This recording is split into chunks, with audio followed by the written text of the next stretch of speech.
What's up, YouTube? Bam, and welcome to another episode of Wolf King's Vids. Alright, this video is going to be a response to this guy, the Christian on fire. Apparently he has 5 scientific facts that prove the Bible is correct. Don't really see how science is, like how the Bible is relevant to science, but let's just hear and listen what he has to say. Okay. You know, a lot of people's arguments is that the Bible cannot be trusted because it can't be scientifically proven. But the question is, can it? Okay, fuck.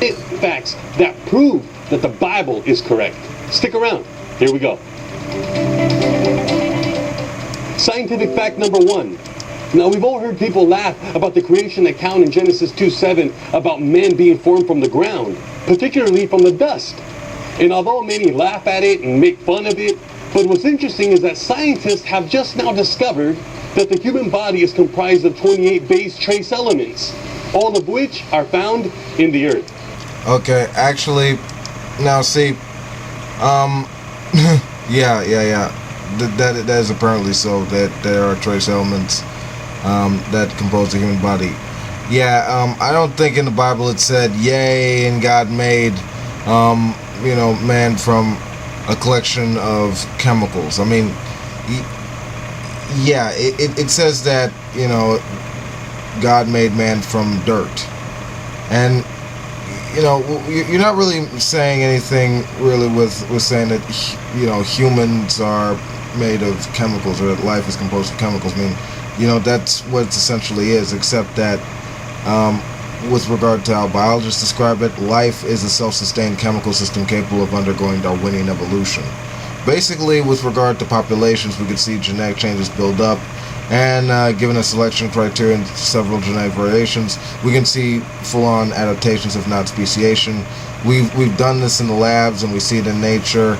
We have a ton of evidence that demonstrate common ancestry to be a fact. So don't really see what you have with that one. You don't have anything about, God doing it. There's no evidence for that. So next one. Scientific fact number 2. Many great philosophers and thinkers of the 16th century actually claimed and thought that the world was flat. Yet the Bible said in Isaiah 40:22, he sits enthroned above the circle of the earth. Okay, you are retarded, and here is why. First off, Greek philosophers actually realized through sailing and conducting mathematical equations and measurements that the earth was spherical. They didn't fall off. They recognized that through the tide and flow that the earth was obviously a sphere, and this was before the establishment of the Christian Bible. So pretty much you're flat wrong on that. You need to learn some damn history. Seriously.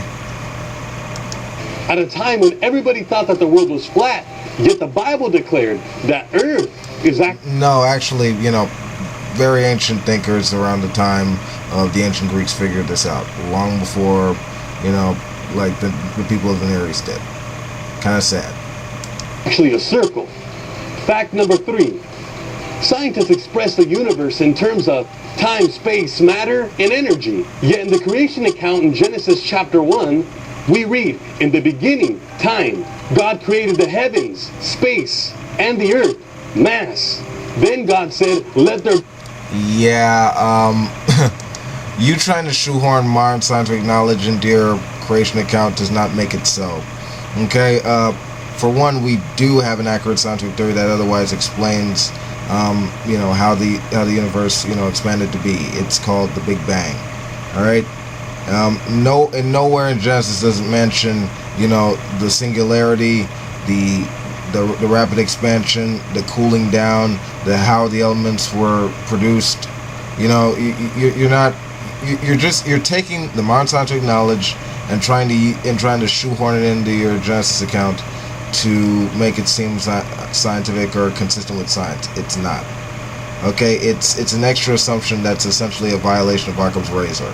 If there's a naturalistic explanation that we do have in the form of the Big Bang Theory, there's no point to actually suppose some magical sky daddy that you can't really predict or understand. I mean, and there was essentially no, there's really no T, there's no beginning. There's no before T equals 0. That makes no sense. It's like saying what's the north of a North Pole. It makes no sense. Your God is like some unknown variable that can't be accounted for. Where the hell would he come from? You can't tell me. So moving on. Be light, energy. Even the creation account is scientifically accurate. Fact not really, but you keep going with your bullshit. Número 4. The Bible says that God created all mankind from one blood. As a matter of fact, Genesis 5:1 starts the lineage of man, and it starts out with Adam being the first man created. Yet today, scientists have discovered that all human beings come from one gene pool. As a matter of fact, in 19... Okay, that isn't necessarily scientifically accurate. For one, yeah, I mean, we're all part of the same social species, but the idea that we necessarily came from two human beings, that just that's in contradiction with the understanding that we evolved from the hominid group. All right, and also if we really came from two just two people, there'd be a high mutation rate that wouldn't allow humans to actually diversify as the social species that we are. I mean, we could trace back the mitochondrial DNA, back to all the way back to Africa, which is the most genetically diverse place on Earth, as well as carrying the oldest human remains. We can understand that, and figure out how the development of our species took place then, millions of years back.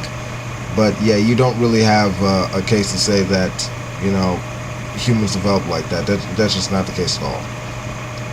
In 1995, they actually did a study of 38 men from different ethnic groups, and they studied the Y chromosomes, and what they discovered was that it was consistent with the account in the Bible. No. Yeah, anthropology, evolutionary biology, these things don't support your creation myth.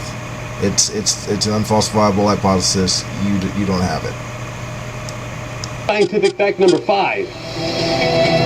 It was once thought that air was weightless, yet in recent years, meteorologists have actually calculated that the average thunderstorm holds thousands of tons of rain, and in order for air to carry this load, air must have mass. Yet 4,000 years ago, Job declared in Job 28:25 that God establishes the weight of the wind.